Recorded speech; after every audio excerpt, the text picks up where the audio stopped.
Ni rupam sudana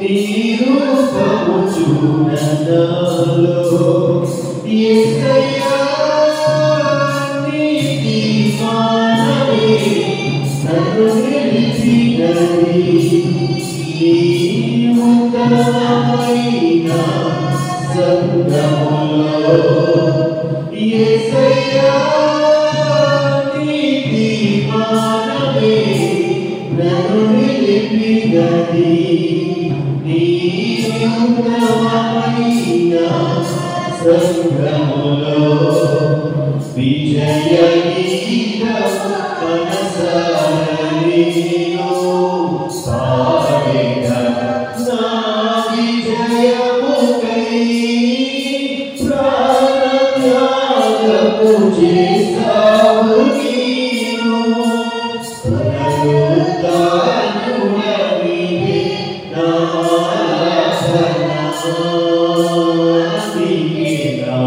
ఆరాధన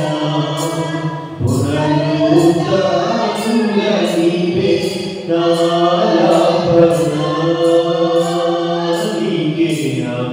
ఆరాధన ఒకని ఆయుష్షు ఆశీర్వాదము నీ వశమయ్యున్నవి నీ సరిహద్దులలో నెమ్మది కలిగెను నాలో ఒకని ఆయుష్షు ఆశీర్వాదము నీ వశమయ్యున్నవి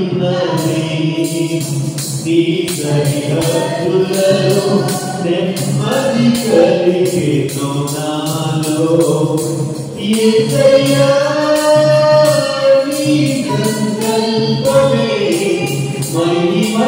మహిమైశ్వర్యము నీ పరిశుద్ధులలో చూపినది యేసయ్యా నీ సంకల్పమే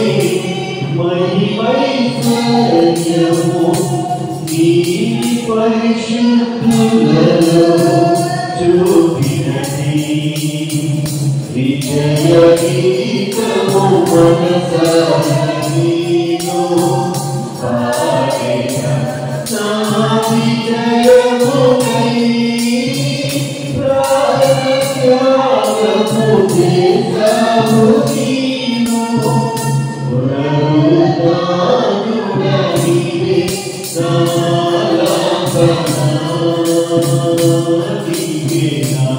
ఆరాధన పునరుద్ధానుడవివే నా ఆరాధన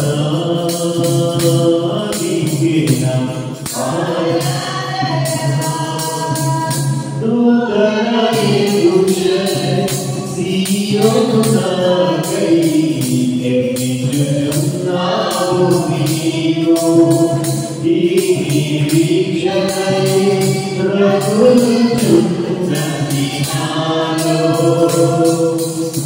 నూతన యెరూషలేము సీయోను నాకై నిర్మించుచున్నావు నీవు ఈ నిరీక్షణై రగులుచున్నది నాలో యేసయ్యా నీ ఆధిపత్యమే అర్హత కలిగించే నీ ప్రసన్నవదనమును ఆరాధించా యేసయ్యా నీ ఆధిపత్యమే అర్హత కలిగించే నీ ప్రసన్నవదనమును ఆరాధించా విజయ గీతము మనసారా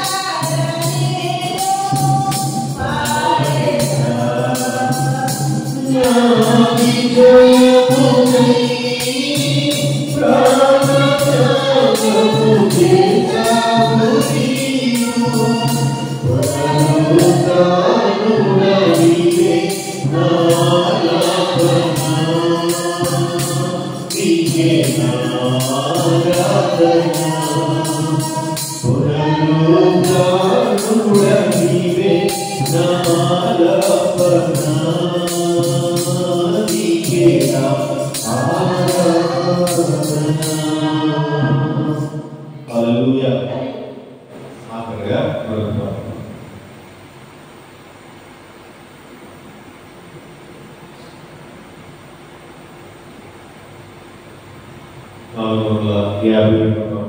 సదాకాలం నీతో నేను జీవించాను.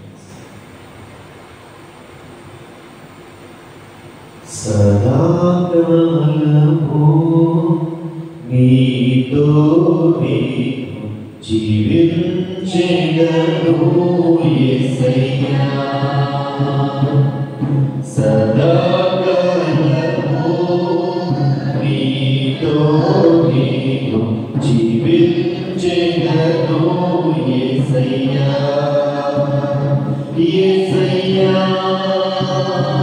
యేసయ్యా యేసయ్యా యేసయ్యా యేసయ్యా యేసయ్యా యేసయ్యా యేసయ్యా. సదాకాలము నీతో నేను యేసయ్యా. సదాకాలము నీతో నేను జీవించెదను యేసయ్యా. పాపములో పడియున్నాను నీ ప్రేమతో నన్ను లేపావయ్యా. పాపములో పడియున్నాను నీ ప్రేమతో నన్ను లేపావయ్యా. ఏ తోడు లేని నాకు నా తోడుగా నా అంతగా నీవు నిలిచావయ్యా. ఏ తోడు లేని నాకు నా తోడుగా నా అంతగా నీవు నిలిచావయ్యా. యేసయ్యా యేసయ్యా యేసయ్యా యేసయ్యా యేసయ్యా యేసయ్యా యేసయ్యా యేసయ్యా. సదాకాలము నీతో నేను జీవించెదను యేసయ్యా. సదాకాలము నీతో నేను జీవించెదను యేసయ్యా. నీ వాత్సల్యము నాపై చూపించి నీ సాక్షిగా నన్ను నిలిపావయ్యా.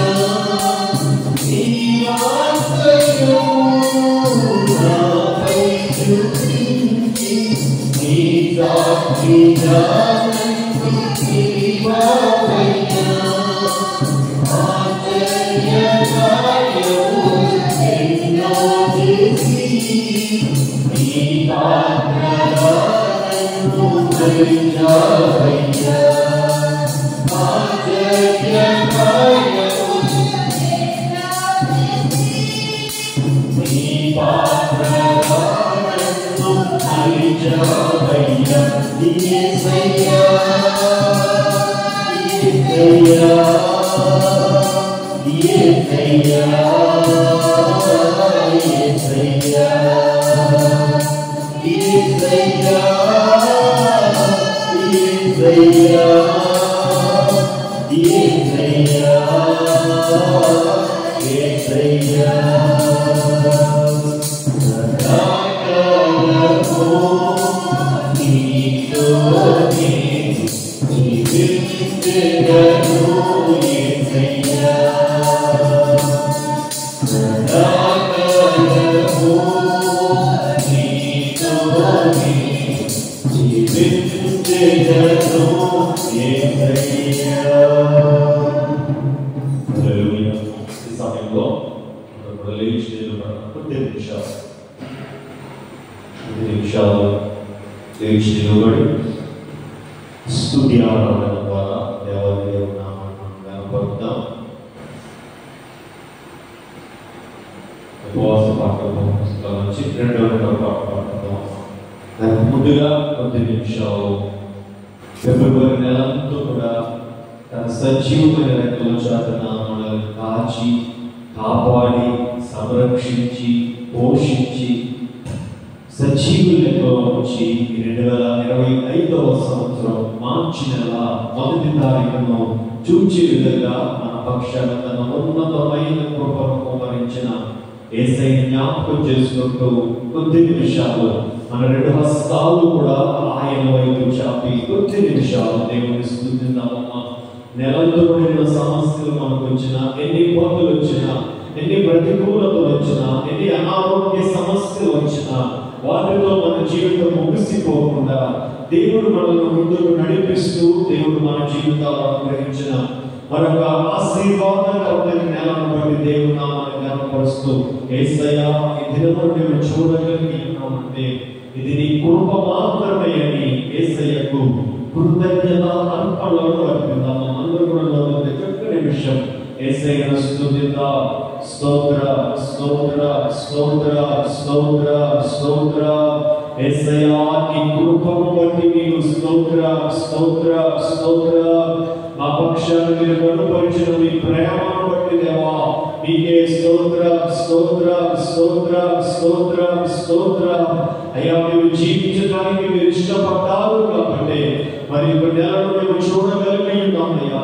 ఇది మా జీవితాలను అనుగ్రహించిన నీ ఉన్నతమైన కృప మాత్రమే దేవా.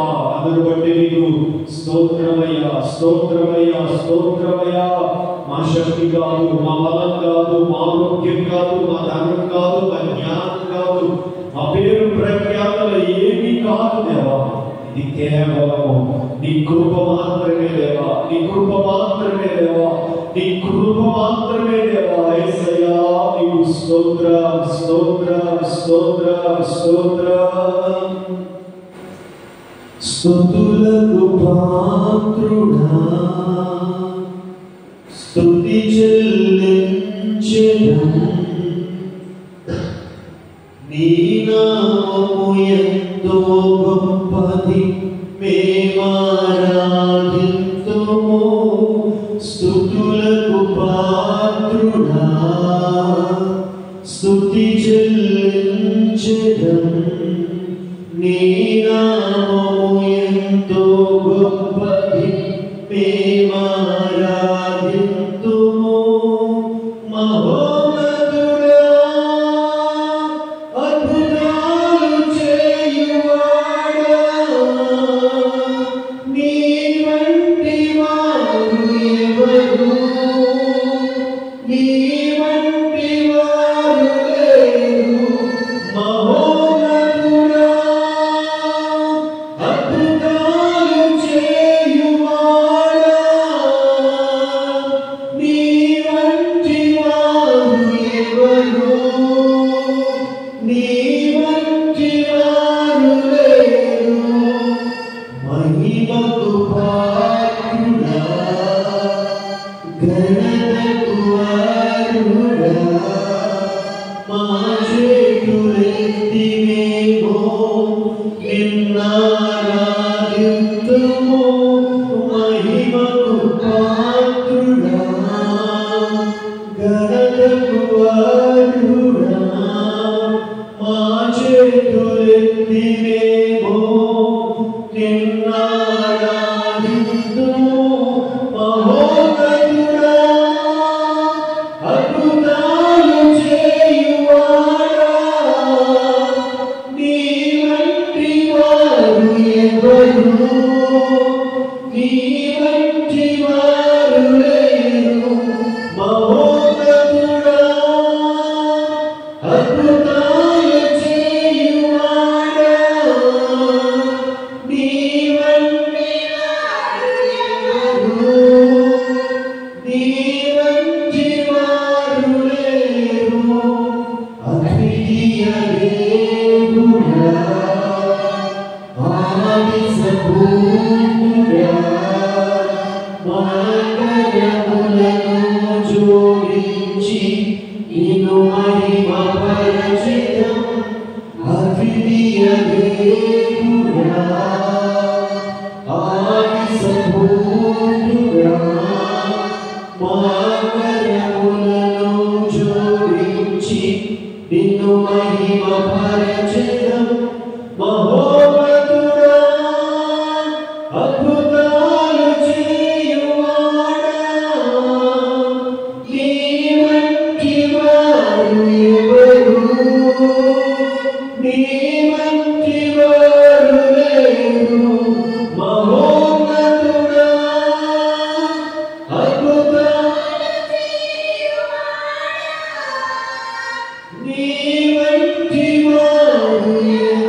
దీవించుగాక. ఆమేన్. సమయంలో కొద్ది నిమిషాలు దేవుని వాక్యాన్ని ధ్యానం చేసుకుందాం. మరలా లాస్ట్ మంత్ కూడా ఫస్ట్ తారీఖు గారు ఈ నెల కూడా శనివారం తారీఖు రావడం దేవుని మందిరం కూడా సంఘముగా సమకూర్చబడి రీతిగా దేవుని నామాన్ని ఘనపరచడానికి దేవుడు ఇచ్చిన శ్రేష్టమైన సమయాన్ని బట్టి మరొకసారి దేవాది దేవునికి యేసుక్రీస్తు ద్వారా సమస్త మహిమ ఘనత ప్రభావాలు కలుగునుగాక. ఈ 16వ కీర్తన ఎవరు రాస్తారంటే దావీదు గారు రాసిన కీర్తన అని మనం చదువుకున్నాం. ఈ 16వ కీర్తన పోయిన వారం 15వ కీర్తన జ్ఞాపకం చేస్తున్నారు కదా, ఎవరితో గుర్తుందంటే 15వ కీర్తన అంతా కూడా ఎవరు యెహోవా దగ్గర ఆయన గుడారంలో అతిథిగా ఉంటాడో మనం జ్ఞాపకం చేసుకున్నాం. ఎవరుంటారో ఆయనతో సహవాసం చేసేవాడు, యథార్థత కలిగి ఉన్నవాడు, నిజం పలుకువాడు, దేవునికి భయపడేవాడు, నమ్మదగిన వాడు, ప్రేమ కలిగిన వాడు, విశ్వాసాన్ని స్థిరంగా కాపాడుకునేవాడు. గుర్తున్నది. ఏదైనా ఈ వాక్య భాగంలోనే ఏదైనా ఒక చిన్న మాట మాత్రమే నేను జ్ఞాపకం చేయడానికి ఇష్టపడుతూ ఉన్నాను. దానికన్నా ముందు ఈ కీర్తన భాగంలో 11 వచనాలు మనకు కనపడుతున్నాయి. ఎన్నున్నాయో ఈ 11 వచనాలను కూడా 3 భాగాలుగా మనము నేను విభజించుకోగలిగితే మొదటి నుంచి 4 వచనాల్లో ఏం తెలియపరుస్తుందంటే దేవుని యందు భయభక్తులు కలిగి ఉన్నవాడు ఏ విధంగా ఉంటాడో అక్కడ భక్తుడైన దావీదు జ్ఞాపకం చేస్తూ ఉన్నాడు. ఎవరండి? దేవుని యందు భక్తి కలిగిన వాడు ఎలా ఉంటాడంటే దేవుని యందు భక్తి కలిగిన వాడు దేవుడే ప్రభువుగా కలిగి ఉంటాడు. గుర్తు చేశారు. ప్రభువు అంటే ఎవరండి? ఇంగ్లీష్ లో లార్డ్ అంటే రాజు, అంటే దేవుడే రాజుగా కలిగిన వాడు, అంటే దేవుని మాటకు విధేయత కలిగి దేవునికి లోబడి జీవించేవాడు భక్తి కలిగిన అనేక లక్షణాలు. రెండవది ఏంటంటే దేవుణ్ణి క్షేమాధారంగా చేసుకుంటాడు, అంటే దేవుని మీదే అనుకుంటాడు. ఏ మనుష్యుని మీద కూడా ఆనుకోవడానికి ఇష్టపడడు. అంటున్నాడు కదా 3వ వచనం, నేను ఎలాగుంటున్నాను భూమి మీద ఉన్న భక్తులే శ్రేష్ఠులు, వారు నాకు కేవలము. అంటే ఈ భక్తి కలిగిన వారి యొక్క సహవాసం ఎవరితో ఉంటుంది అంటే ఎవరైతే దేవుని యొక్క భయభక్తులు కలిగి ఉంటారో వారితో మాత్రమే. అంటున్నాడు కదండి, భక్తులే శ్రేష్ఠులు, వారు నాకు కేవలము ఇష్టం. 4వ క్వాలిటీ ఏంటంటే యెహోవాను విడిచి వేరొకరిని అనుసరించే వారికి శ్రమలు విస్తరించను, వారు అర్పించు రక్త పానీయములను నేను అర్పింపను, వారి పేర్లు నా పెదవులను. 4వ క్వాలిటీ ఏంటంటే ఎవరైతే దేవుని వెతకరో, ఎవరైతే దేవుని వారి హృదయాల్లో చేర్చుకోరో వారితో సహవాసంలో ఉన్నాడు. ఎవరి లక్షణాలన్నీ అని భక్తి గలవారి యొక్క ప్రవర్తన ఏ విధంగా ఉంటుందో గుర్తు చేస్తున్నారు. 5, 6 వచనాలు మనం జ్ఞాపకం చేసుకున్నట్లయితే భక్తి గలవానికి ఎటువంటి స్వాస్యాన్ని దేవుడు ఇస్తాడో అక్కడ దావీదు జ్ఞాపకం చేసుకున్నాడు. యెహోవా నా స్వాస్య భాగము, నా పానీయ భాగము నీవంటే చెప్తున్నాడు. ఈ కీర్తన దావీదు గారు రాశారు. ఏ సందర్భంలో రాశారని చరిత్రలో చెప్తున్నారంటే దావీదు సౌలు చేత తరమబడుతూ ఉన్న స్థితిలో కదా, అందరికీ తెలిసిందే. 2 సార్లు సౌలును చంపే అవకాశం దావీదు వచ్చింది కదండి. సౌలు దావీదును తరుముతున్నప్పుడు 2 అవకాశాలు. ఒకసారి తన వస్త్రము చెవులను కట్ చేస్తారు, ఒకసారి తన చెవులు.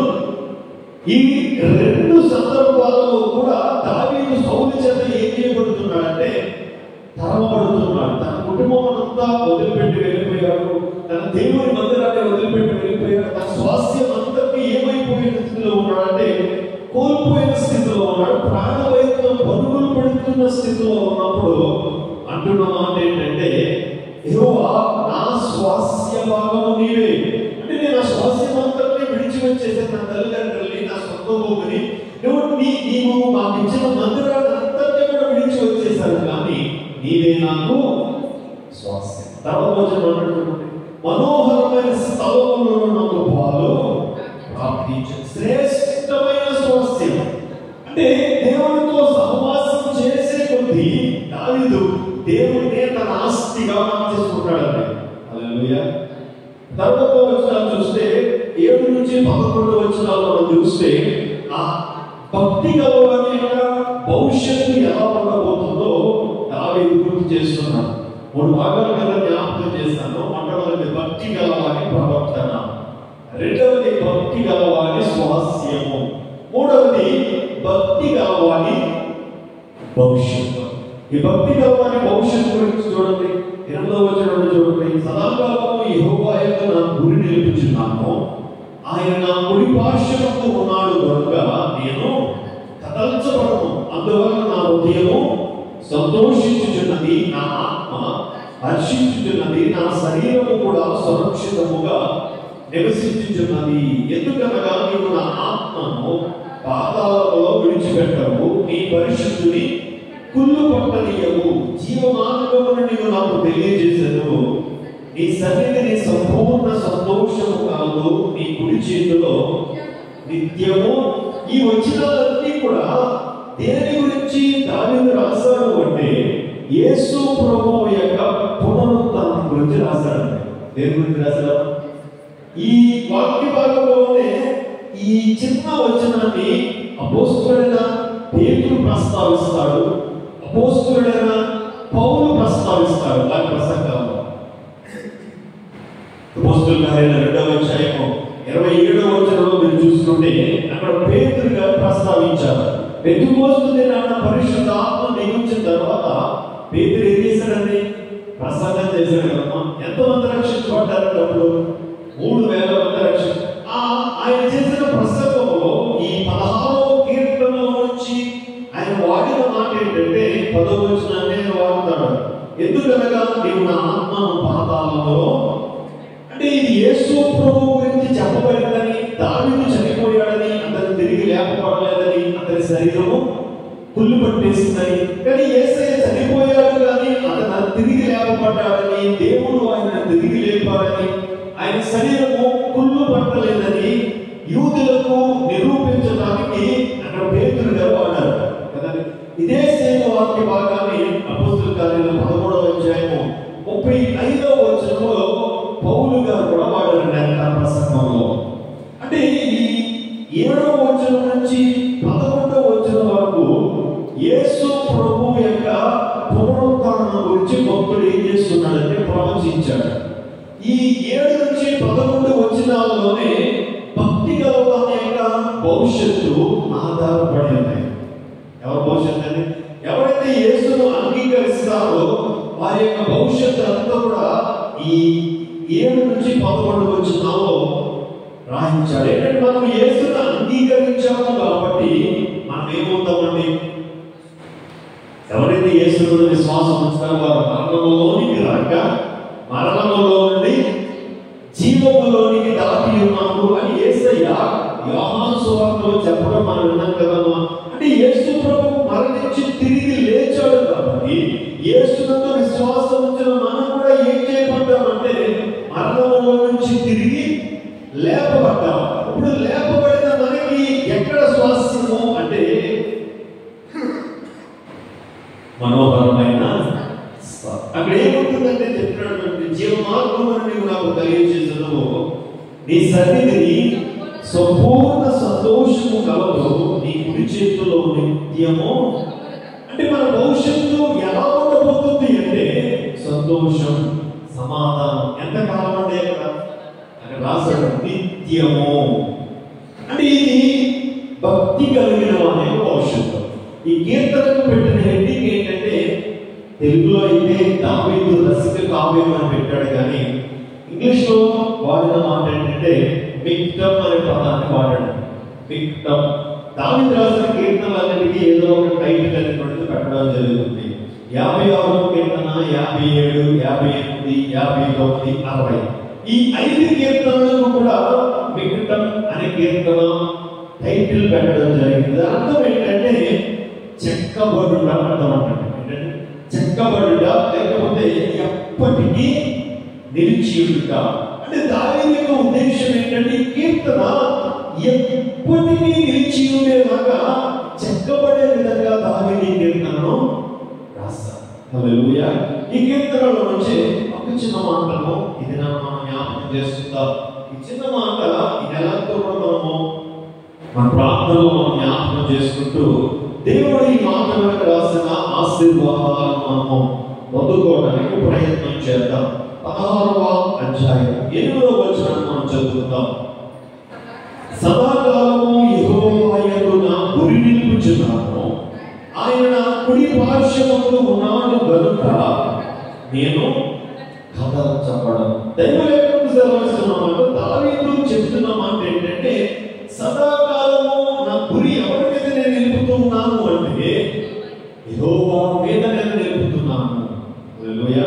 గుర్తుపెట్టుకోండి, మార్చి నెలంతా కూడా మన జీవితాల్లో దీవెనకరంగా ఆశీర్వాదకరంగా ఉండాలి అంటే విధానం దేవుడు మనకి తెలియపరుస్తున్న మాట ఏంటంటే మన గురి ఎవరి మీద నిలపాలండి? దేవుడి మీద. ఎవరి మీద నిలపాలి? మన గురి దేవుడి మీద నిలపగలిగినట్లయితే దావీదు అంటున్నాడు, ఎప్పుడైతే దేవుడి మీద తన గురి నిలిపాడో, దేవుడి మీద ఫోకస్ చేయడం ప్రారంభించాడు, వెంటనే దావీదు ఏం తెలుసుకున్నాడంటే ఆయన నా కుడి పార్శ్వమందు ఉన్నాడు. ఏమంటున్నాడు? వెంటనే నేను నా దేవుడి మీద గురి నిలుపుచున్నాను అన్న దావీదు ఎప్పుడైతే దేవుడి మీద గురి నిలిపాడు, దావీదు ఏం గ్రహించగలిగాడు అంటే తనతో ఉన్న దేవుని యొక్క ఉనికిని తెలుసుకోగలిగాడు, తనతో ఉన్న దేవుని యొక్క స్పర్శను అనుభవించగలిగాడు, తనతో ఉన్న దేవుని యొక్క రుచిని అనుభవించడం ప్రారంభించాడంటే ఎప్పుడంటే ఎప్పుడైతే దేవుని మీద గురి నిలపడం ప్రారంభించాడు, ఆ తర్వాత అన్నాడు ఆయన కుడి పార్శ్వమందున్నాడు కనుక నేనేమంటున్నాను కదా, ఏ సౌలు కాదు కదా సౌలు బాగుపరిచినాడనేవి అంటే ఎంత ధైర్యం వచ్చిందని దావీదుకి. ఎప్పుడైతే దేవుని మీద తన దృష్టిని పెట్టాడు, దేవుని మీద తన ఫోకస్ మరల్చాడో వెంటనే నా దేవుడు నాతో ఉన్నాడు, ఎవడు నన్నేమి కూడా చెయ్యలేడు అన్న ఒక ధైర్యాన్ని తను పొందుకున్నాడు. హల్లెలూయా. ఇది నా హెబ్రీయులకు రాసిన పత్రిక మాట్లాడుతున్నాడు. హెబ్రీయులకు రాసిన పత్రిక 12వ అధ్యాయం. హెబ్రీయులకు రాసిన పత్రిక 12వ అధ్యాయం.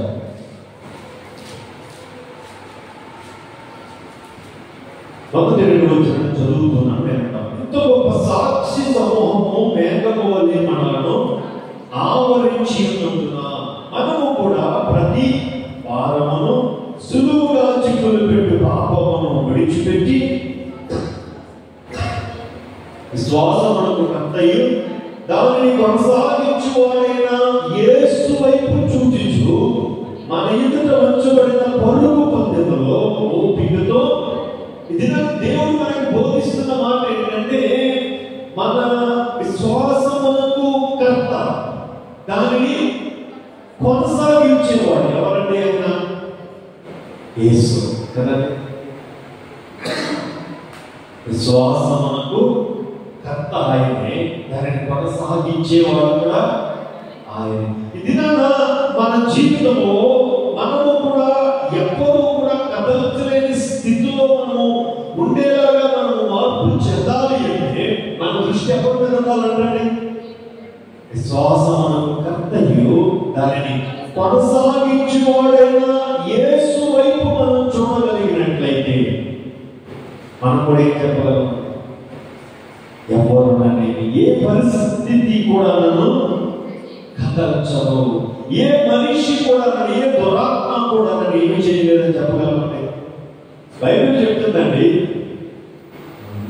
మత్తయి సువార్త 28వ అధ్యాయం 20వ వచనంలో అందరికీ తెలిసిన మాట కదా, యేసుక్రీస్తు ప్రభువు మరణమును గెలిచి తిరిగి లేచి 40 రోజులు శిష్యులకు బోధించి తన పునరుత్థానం గురించిన ఆ లేఖనాలన్నింటినీ చూపించి తన పునరుత్థానం రుజువుపరుచుకుని పరలోకానికి వెళ్ళిపోబోయే ముందు ఆయన శిష్యులతో చెప్పిన మాట ఏంటంటే లాస్ట్ వచ్చిన సదాకాలము నేను మీతో కూడా ఏమన్నాడు? అది సదా పాట పాడాలి కదా, సదాకాలము నీతో నేను జీవించేది యేసయ్య పాడతాం. కానీ యేసయ్య ఏమన్నాడంటే నేను సదాకాలము మీతో కూడా ఉంటాను అన్నాడు. ఉన్నాను అంటే దాని అర్థం, ఉన్నాను అంటే అర్థం ఏంటండి? ఇప్పుడు సదాకాలం నేను మీతో కూడా ఉన్నాను అంటే దాని అర్థం అండి, ఇప్పుడు నేను ఉన్నానండి కాబట్టి ఎవరున్నానండి? యేసయ్య. ఎందుకంటే ఆయన చెప్పిన మాట ఏమన్నది, ఇప్పుడు మీరు ఉన్నానండి, మీరు యేసయ్య అంగీకరించారు కాబట్టి యేసయ్య మీతో, ఆయన మీతో చేసుకున్న నిబంధన అది ఒక ఒడంబడిక. మీరు నన్ను చేర్చుకున్నారు కాబట్టి, మీరు నన్ను అంగీకరించిన దినం నుండి, మీ జీవితాల్లో నన్ను ఆహ్వానించిన దినం నుండి నేను మీతోనే ఉన్నాను, ఉంటాను అన్నాను. ఒకవేళ యేసును అంగీకరించిన వారితో దేవుడు చెప్పే మాట, మీరు నన్ను అంగీకరిస్తే నేను మీతో ఉంటానని చెప్పొచ్చు. కానీ మనం ఆల్రెడీ యేసయ్యను అంగీకరించాం కాబట్టి మన దేవుడు మనతో ఉన్నాడు. హల్లెలూయా. ఇంకొక మాట కూడా చూద్దాం. అదే హెబ్రీయులకు రాసిన పత్రిక 13వ అధ్యాయం. హెబ్రీయులకు రాసిన పత్రిక 13వ అధ్యాయం 5వ వచనం చూడండి. ధనాపేక్ష లేని వారై మీకు కలిగిన వాటితో తృప్తి పొంది నిన్ను ఏమాత్రము విడువను, నిన్ను ఎన్నడూ ఎడబాయని ఆయనయే చెప్పారు కదా. ఏమి చెప్పాడు దేవుడు? నేను నిన్ను విడువను ఎన్నడూ అంటే దాని అర్థం ఏంటమ్మా? నేను నిన్ను విడువను, నిన్ను ఎన్నడూ ఎడబాయనంటే రోజుకి ఎన్ని గంటలు అండి? 24 గంటలు. ఇప్పుడు ఎన్నడూ ఎడబాయనంటే దాని అర్థం ఏంటండి? 24 గంటలు దేవుడు మనతోనే ఉంటాడా? లేకపోతే కొంచెం సమయం రెస్ట్ తీసుకోవడానికి వెళ్ళాలండి? అంటే మనం పడుకున్నప్పుడు మనతో ఉంటాడు, తింటున్నప్పుడు మనతో ఉంటాడు, ప్రార్థన చేసుకుంటున్నప్పుడు, దేవుడి వాక్యం చదువుతున్నప్పుడు, మనం సంతోషిస్తున్నప్పుడు, మనం దుఃఖపడుతున్నప్పుడు, ప్రతి పరిస్థితిలో కూడా దేవుడు మనతోనే ఉన్నాడు. ఆయన చెప్పాడు, నేను నిన్ను విడువను ఎన్నడూ ఎడబాయని ఆయనే చెప్పాడు కదా అంటూ 6వ వచనంలో పోతుంటాడు. కాబట్టి ప్రభువు నాకు సహాయుడు, నేను భయపడను, నరమాత్రుడు నాకేమి చేయగలడు అని మంచి ధైర్యంతో చెప్పగలవారమై ఉన్నాను. ఏమని చెప్పాలంటే పరిస్థితులు మనకి ప్రతికూలంగా మారుతున్నప్పుడు, మన పరిస్థితులన్నీ అగమ్య గోచరంగా ఉన్నప్పుడు, ఎటు వెళ్ళినా సామాన్యంగా ఎటు వైపు తిరిగినా అంటే ముందు వెయ్యి వెనక వెయ్యి. ఈ పరిస్థితుల్లో మనం నడుచుకుంటూ వెళ్తున్నప్పుడు మనము ఏం చెప్పాలంటే పరిస్థితులతో ఏం చెప్పాలంటే దేవుడు నాతో ఉన్నాడు అని ఆలోచనలో ఉన్న వ్యక్తి, స్వభావం కలిగిన వ్యక్తి ఏం చెప్తాడు? నువ్వు నన్నేమి కూడా చేయలేవు. పౌలనే చెప్తున్నాడు. పరిస్థితులతో మాట్లాడాలంటే ఏమంటున్నాడంటే ప్రభువు నాకు సహాయుడు, నేనేం చేయని చెప్పాలంటే భయపడను. వచ్చిన మాట జ్ఞాపకం చేస్తా. మత్తయి రాసిన సువార్త 14వ అధ్యాయము 30వ వచనంలో మనం చూస్తే అందరికీ తెలిసిన సన్నివేశం. ఆ సన్నివేశంలో యేసయ్య శిష్యులు బోటు మీద వెళ్తా ఉంటే యేసయ్య సముద్రం మీద నడుచుకుంటూ వస్తూ ఉన్నాడు. ఎక్కడ వస్తున్నామా? సముద్రం మీద నడుచుకుంటూ వస్తూ ఉన్నాడు. ముందు మీరు అనుకున్నారు భూతమేమో అని భయపడ్డారు, కానీ యేసయ్య దగ్గరకు వచ్చి నేను భూతాన్ని కాదు, నేను యేసయ్యని అని చెప్పిన తర్వాత పేతురు గారు వెంటనే యేసయ్య నేను కూడా నీకులాగా నీళ్ళ మీద నడవచ్చా అని అడిగాడు. యేసయ్య వెంటనే రా అన్నాడు. ఇప్పుడు నడుచుకుంటూ వెళ్తూ ఉన్నాడు. యేసు వైపు చూచుకుంటూ కొంచెం దూరం నడిచాడండి. పేతురు నీటి మీద నడిచాడు. కానీ కొంచెం దూరం వెళ్ళే సమయానికి ఎప్పుడైతే భయంకరమైన గాలితో సముద్రం ఎలా ఉంటుందండి, తుఫాను వచ్చే సమయంలో చాలా భయంకరంగా ఉంటుంది.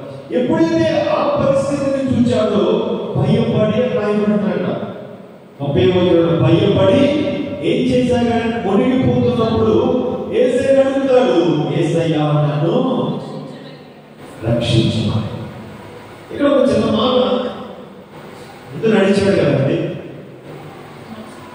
ఎవరి వైపు చూసినప్పుడు నీటి మీద నడిచాడు, యేసు వైపు చూసినప్పుడు నీటి మీద నడిచాడు. ఎవరి వైపు చూసినప్పుడు మునిగిపోసాగాడు, పరిస్థితుల వైపు చూసినప్పుడు మునిగిపోసాగాడు. ఎందుకంటే ఏదైనా జ్ఞాపకం చేస్తున్న మాట ఏంటంటే, మన గురి ఎప్పుడైతే మనం దేవుని మీద నిలుపుతామో ఎంత ప్రతికూలత ఉన్నా చాలా క్షేమంగా మనం బయటకు వచ్చేస్తా ఉంటాం. ఎన్ని ఇబ్బందులు ఎదురైనా అసలు ఆ ఇబ్బందులు ఏమి కూడా దేవుడు మనకి అడ్డు రాకుండా ఒక చక్కని మార్గాన్ని దేవుడు మనకి సిద్ధపరిచి నడిపిస్తాడు. అదే మనం మన పరిస్థితులు కనుక చూసినట్లయితే, ఆ పరిస్థితులు మనం ఏం చేస్తాయంటే మనలో మొట్టమొదటి భయాన్ని పుట్టిస్తాయి కదా. పరిస్థితులు ప్రతికూలంగా మారుతున్నప్పుడు ఆ పరిస్థితుల మీద మనం దృష్టిని కేంద్రీకరించినట్లయితే, ఆ పరిస్థితుల మీద మనం ఫోకస్ చేసినట్లయితే, ఆ పరిస్థితులు మొట్టమొదటి మనలో ఏం కలిగిస్తాయి అంటే భయం కలిగిస్తాయి. భయం కలిగినట్లయితే మనలోకి ఏమొస్తుందంటే నిరాశ, నా పని అయిపోయింది కదా.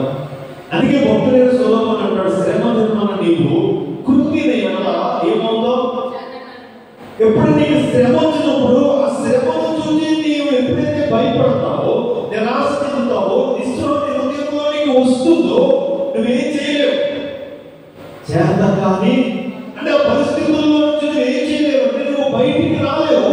ఆ పరిస్థితి నేను ఏం చేస్తుందంటే కబలించి వేస్తుంది, ఆ పరిస్థితి నేను ఏం చేస్తుందంటే నాశనం చేసేస్తుంది, ఆ పరిస్థితి నేను ఏం చేస్తుందంటే దేవుడు నీ కొరకు సిద్ధపరిచిన గమ్యానికి నువ్వు వెళ్ళకుండా ఒక అడ్డుబండలాగా ఆటంకంగా ఉండి నీ జీవితాన్ని నాశనం చేస్తుంది. ఎందుకు యేసయ్య నీటి మీద నడుచుకుంటూ వచ్చాడు, ఎందుకు పేతురును నడుచుకుంటూ రమ్మన్నాడు అంటే వారికి ఏ బోధించాలని యేసయ్య ఇష్టపడ్డాడంటే, ఈ కీర్తనకారుడు ఏ మాటైతే రాయించాడో ఆ అనుభవంలోనికి తన శిష్యులు నడిపించబడాలని యేసయ్య ఆశపడ్డాడు. సదాకాలము యెహోవా యందు నేను నా గురి నిలుపుచున్నాను, ఆయన నా కుడి పార్శ్వమందు ఉన్నాడు కనుక నేనేం చేయబడుతున్నాను, కదల్చబడిన ఏ పరిస్థితులు కూడా నేను చేయలేవు కదండి. ఏ పరిస్థితుల్లో అయితే పేతురు నడిచాడో అదే పరిస్థితుల్లో పరిస్థితులను చూసినప్పుడు మునిగిపోసాగాడు. అదే పరిస్థితుల్లో యేసు వైపు చూసినప్పుడు నడవగలిగాడు కదండి. ఇది నా దేవుని సేవకుడుగా దేవుడిచ్చిన ఈ మాటలు బట్టి ప్రేమపూర్వకంగా మీకు చెప్తున్న మాట ఏంటంటే, ఈ మార్చి నెలలో పరిస్థితులు ఎటువంటి విధంగానే ఉండనివ్వండి, కానీ దేవుడు చెప్తున్న మాట ఏంటంటే, మన గురి యేసయ్య మీద నిలిపినంతసేపు ఏ పరిస్థితి కూడా మనల్ని ఏమీ చేయలేదు, ఏ పరిస్థితి కూడా మనల్ని ఏం చేయలేదంటే కదల్చలేదు. ఎందుకంటే మనతో ఎవరున్నారంటే యేసయ్య ఉన్నాడు. ఆయన చెప్పాడు, నేను ఎంతో సదాకాలము ఉన్నానని ఆయన అన్నాడు. కానీ ఆ అనుభూతిని, ఆ స్పర్శను మనం అనుభవించాలి అంటే, మన జీవితంలో ఆ వాక్య మాధుర్యాన్ని మనం రుచి చూడాలి అంటే, మనం మొట్టమొదట యేసు మీద మనం ఏం చేయాలి, గురి నిలపాలి.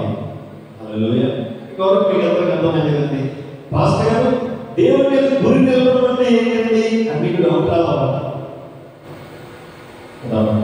దేవుని మీద గురి నిలపడం అంటే ఏంటి అని మనం ఆలోచన చేస్తే, దేవునితో మనం సహవాసం చేయటం అంటే, దేవునితో సహవాసం చేయటం, అది ప్రార్థన ద్వారా, అది దేవుని వాక్యాన్ని చదవడం ద్వారా, అది దేవుని పాటల ద్వారా, ఆరాధించడం ద్వారా, లేకపోతే సంఘముగా సమకూర్చబడి సంఘముగా కలిసి దేవునికి ఆరాధించడం ద్వారా మనం ఏం చేస్తున్నామంటే మన దేవుని మీద మనం గురిని నిలుపుతున్నాం.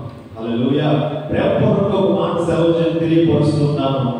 మార్చి నెల కదండి, ఈ మార్చి నెల మనందరూ కూడా ఆశపడుతున్నాయి ఏంటంటే, దేవా ఈ మార్చి నెల ఫిబ్రవరి నెలలో ఉండకూడదయ్యా.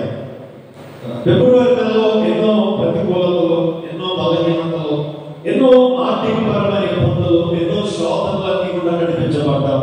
కానీ ఈ మార్చి నెల మనం ఏమనుకుంటామంటే, దేవా ఈ నెల అటువంటి శోధనలు నా జీవితంలో ఉండకూడదయా, నా కుటుంబంలో నూతనమైన కార్యాలు ఈ బిజినెస్ లో ఎంత కష్టపడ్డా నేను ఎదగలేకపోతున్నాను, ఎంత కష్టపడ్డా నాకు అభివృద్ధి అనేటువంటిది లేదు.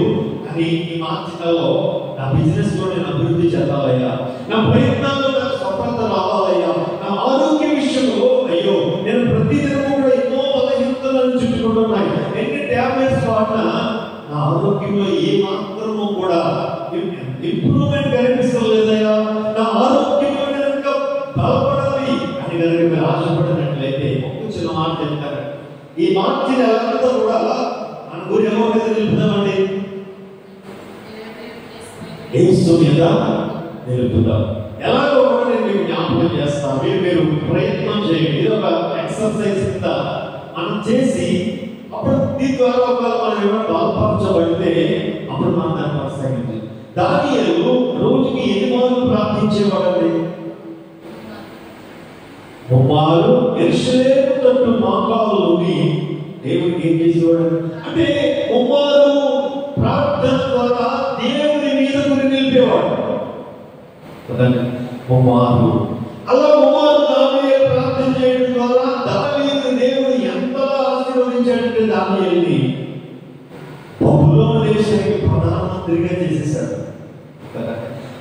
మరణ బంధకంలో మరణ పాశాలు దానియేలుని పట్టుకొని ఉన్నప్పుడు మరణము కబలించి వేయకుండా దానియేలుని దేవుడు.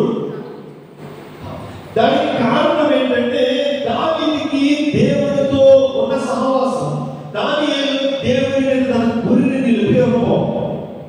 ఇది నా దేవుని సేవకుడుగా సంఘబిడ్డలన్నిటితో నేను చెప్తున్న మాట ఏంటంటే దినములకు 3 మార్లు మనం కూడా దేవునితో సహవాసం చేద్దామని అంటారు.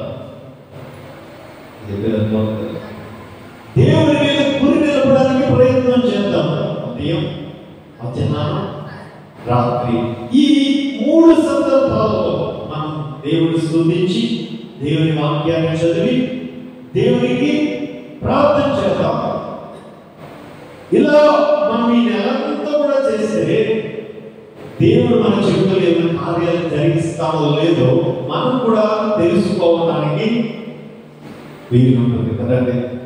వారు ఆ విధంగా దేవుని మీద గురి నిలపడం ద్వారా వారి జీవితంలో అద్భుతాలు జరిగాయి. దావీదు అన్నాడు, నేను యెహోవా మీద గురి నిలుపుచున్నాను, ఆయన నా కుడి పార్శ్వమున ఉన్నాడు కనుక నేను కదల్చబడను అంటున్నాడు. ఇది మనం కూడా దేవుని మీద గురి నిలిపి మనం కూడా దేవుని సన్నిధిలో ఏం చేద్దాం? ప్రార్థన చేద్దాం కదా. మనకి బుధవారం నుంచి లెంట్ సీజన్ ప్రారంభం అవుతుందండి. మనం పాటించాం కానీ మా సైడ్ అయితే తెచ్చింది కాబట్టి మా పేటలో మీటింగ్ జరుగుతూ ఉంటాయి. 45 రోజులు ఏం చేస్తారండి? ఏదో చేస్తారు. కానీ ఈ నెలలో మనం ఏం చేద్దామంటే దినములకు 3 మార్లు ఏం చేద్దాం? ప్రార్థన చేద్దాం, దేవునితో సహవాసం చేద్దాం. ఏమైతే సమస్యలు ఉన్నాయో, ఏమైతే మన కుటుంబంలో ప్రతికూలతలు ఉన్నాయో ఈ 3 మార్లు దేవుని ముందుకు మనం తీసుకుని వెళ్ళడానికి ప్రయత్నం చేద్దాం. ఎప్పుడైతే అలా చేస్తామో మనతో ఉన్న యేసయ్య మన పక్షాన తన కార్యాన్ని జరిగించడం తనది. ఇశ్రాయేలీయులు ఎర్ర సముద్రం దగ్గరికి వచ్చిన తర్వాత వెనకాల ఇశ్రాయేలు ఐగుప్తీయులు తరుముకుంటూ వస్తున్నారు. ముందర ఏముందండి? ఎర్ర సముద్రం ఉంటాయి. ఎప్పుడైతే ముందు నెయ్యి అనుభూయాల పరిస్థితుల్లో ఉన్నారో నిజంగా వారు అనుకుంటారు మా పని అయిపోయింది. మోషే కూడా పంపడానికి సిద్ధమైపోయారు కదండి. అటువంటి పరిస్థితుల్లో దేవుడు ఏం చేశాడంటే అద్భుతాన్ని చేశాడు. అసలు మార్గమే లేని స్థితిలో అసాధారణంగా దేవుడు ఒక అసలు ఆ మోహం కూడా అందుతుందండి కదండి. అసలు ఊహించడం దేవుడు ఎర్ర సముద్రాన్ని పాయలుగా చేసేసి చక్కగా ఒక ఆరిన నేలను తన వరకు సిద్ధపరిచి దాని మీద నడిపిస్తున్న మోషే కూడా వచ్చినది ఆలోచన. కానీ మన దేవుడు మోసుకుపోయిన మార్గాలను సైతం ఆశ్చర్యకరంగా ఏం చేయగలంటే తెరవగలే. మన కుటుంబంలో ఈ కార్యం జరగదు అని మనం అనుకుంటూ ఉండొచ్చు, కానీ ఆశ్చర్యకరమైన కార్యాలు జరిగించే దేవుడు నేటికి ఆయన సజీవుడుగా ఉన్నాడండి. మనం ఆరాధిస్తున్న దేవుడు సజీవుడు. ఇది ఆయన మన జీవితంలో కార్యాలు జరిగించాలంటే ఆయన యందు మనం ఏం చేద్దాం? కురినిలుపుగా మన సమస్యల మీద కాదు, సమస్యలను తీర్చగలిగి యేసు మీద మనం కురినిలుపుగా నిశ్చయముగా నేను నమ్ముతున్నానంటే మీరు ఎవరెవరైతే పట్టుదల కలిగి ప్రార్థన చేస్తారో మీ జీవితంలో దేవుని ఎలా అయిపోగానే గొప్ప కార్యాలు జరిగించనుగాక. ఆమె ప్రార్థన చేస్తున్నాం. అందరూ కూడా ప్రార్థన చేస్తున్నాం.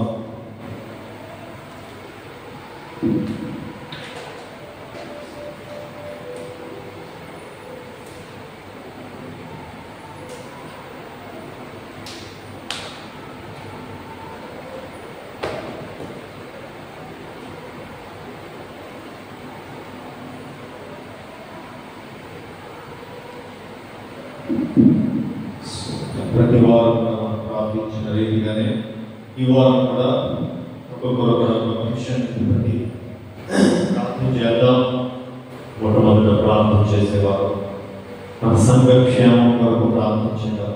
సంఘంలో ఉన్న కుటుంబాలన్నింటినీ జ్ఞాపకం చేసుకోండి. చేస్తున్న ఉద్యోగాల్లో, వ్యాపారాల్లో, జీవనోపాధి పనుల్లో దేవుడు వారిని దీవించి ఆశీర్వదించాలని, దేవుని కృప ప్రతి కుటుంబం మీద ఉండాలని ప్రార్థించేది. అంత మాత్రమే కాదు, అందరిలో జరుగుతున్న ఆరాధన కార్యక్రమాల్లో సంఘ బిడ్డలందరూ కూడా పాల్పొందాలని, ఏ ఒక్కరు కూడా అందరిని అలక్ష్యం చేయకూడదని ప్రార్థించారు.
దేవుడు ప్రార్థన గురించి దేవుడు ప్రతిఫలం ఇచ్చినందుకు దేవునికి స్తోత్రాలు. స్తోత్ర స్తోత్ర స్తోత్ర స్తోత్ర.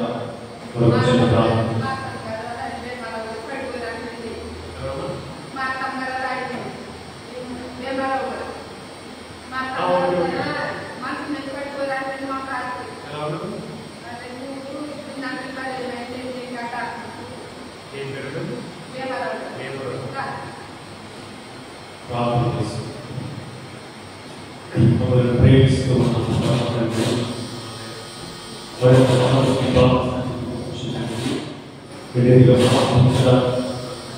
బట్టి నేను బలపరుస్తున్నాను దేవా.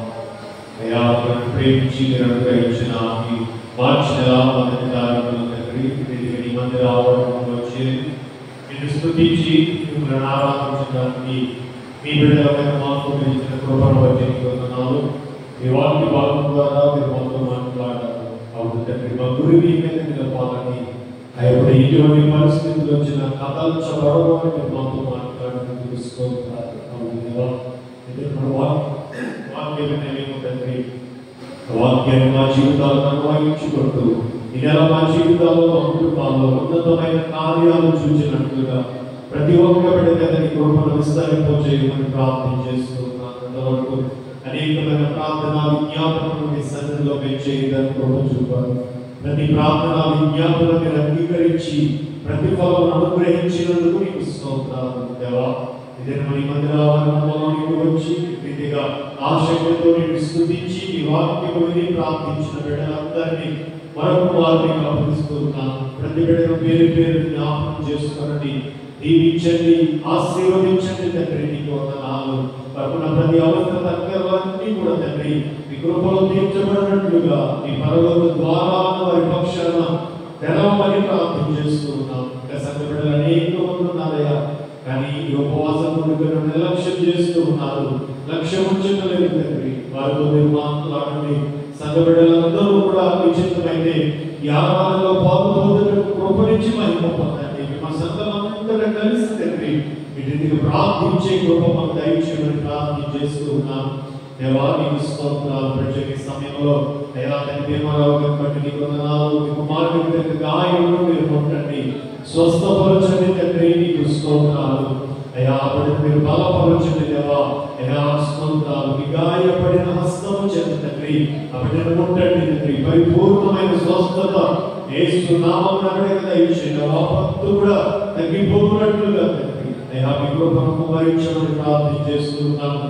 ఎవరెవరు బలహీనతలో రోగగ్రస్తులు కూర్చున్నారు ప్రతి ఒక్కరిని మీ సన్నిధానంలో జ్ఞాపకం చేస్తూ ఉన్నారయ్యా. బలపరచండి, ఆయుర్వారోగ్యం దయచేయండి. సేవలు శిశువులుగా జ్ఞాపకం చేసుకోండి. మంచి ఆరోగ్యం ఇచ్చి బలపరచండి. ఎవరు హాస్పిటల్లో బలహీనతలో రోగగ్రస్తులుగా ఉన్నారు వారిని లేవనెత్తండి తండ్రి. నీకు వందనాలు. సంఘంలో కుటుంబాలన్నింటినీ కూడా జ్ఞాపకం చేసుకుని దీవించి ఆశీర్వదించండి తండ్రి. ప్రతి కుటుంబంలోని రక్షణానందం కలుగునట్లుగా, ప్రతి కుటుంబంలో ప్రతి ఒక్కరు కూడా రక్షణ పొందినట్లుగా మీరు గ్రహించే శాంతి, సమాధానం, నెమ్మది, ఐక్యత ఆ కుటుంబాల్లో ఏలుబడి చేయనట్లుగా దేవా ప్రతి కుటుంబంలో మీరు బలపరచండి. ఈ దైవిక దర్శనంతో బిడ్డలందరూ ముందుకు నడిపించబడి తండ్రి సహాయం చేయటకు ఆ సంఘాన్ని దీవించండి తండ్రి. ప్రాంతంలో సంఘము ఆశీర్వదింపబడినకు కృపనివ్వండి. నామములో ఎత్తబడే సంఘముగా కొండ మీద ఉంచబడిన పట్టణము ఏ విధముగా మరువేయలేరు తండ్రి. ఈ అంతర్వేది ప్రాంతంలో ఏర్పాటు చేసిన ఈ సంఘము తండ్రి ఈ ప్రాంతానికి ఒక తలమానికంగా ఉన్నట్లుగా ఒక మాదిరికరమైన సంఘముగా అయ్యా నిన్ను చూపించే సంఘముగా ఆ సంఘము మారుటకు కృపనివ్వండి తండ్రి. వేషధారులు ఎవరు ఉండకూడదయ్యా, నామకాంత క్రైస్తవులు ఉండకూడదు తండ్రి. దేవగలుగునే వారందరూ కూడా తండ్రి సమర్పణ కలిగిన జీవితంలో నడిపించబడినట్టు కృపనివ్వండి. ఈ వాక్యమనే పునాది మీద ప్రతి బిడ్డ వారి జీవితాన్ని నిర్మాణం చేసుకోవటకు సహాయం దయచేయమని ప్రార్థన చేస్తూ ఉన్నాను తండ్రి. నీకే వందనాలు, నీకే స్తోత్రాలు కలుగునుగాక తండ్రి. ఇప్పుడు కనిపించిన మా గృహాలు కలుగుతూ ఉండగా తోడుండండి తండ్రి. క్షేమకరంగా మా గృహాలు తోడుకొనగలండి. రేపటి జరిగిన సండే స్కూల్ ఆరాధన, సంఘారాధన బట్టి నీకు వందనాలు. రేపటి తండ్రి అయ్యా మీ శరీరం రక్తంలో మేము సమీపించనైతుండగా తండ్రి సిద్ధపాటు కలిగి నీ మందిరానికి రావడానికి మీ సహాయ సహకారాలు మాకందరికీ దయచేయమని ఇంకా మా సంఘంలో బాప్తిస్వాలు తీసుకుని వారు ఉన్నారయ్యా వారందరూ కూడా బాప్తిస్వాలు తీసుకునే విధంగా వారిని ప్రేరేపించండి. వారితో మీరు మాట్లాడండి తండ్రి.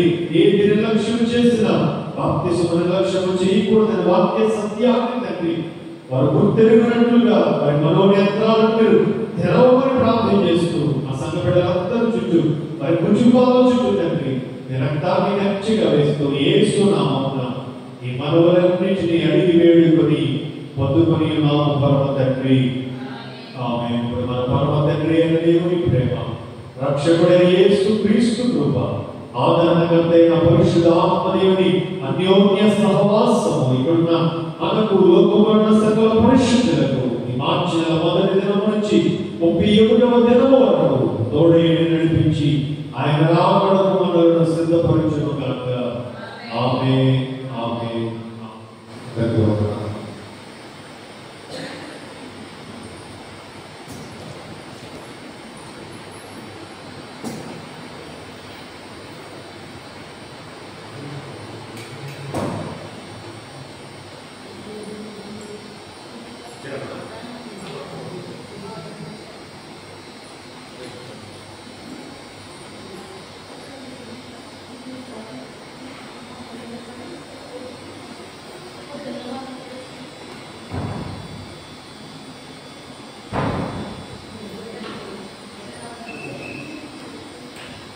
Amen.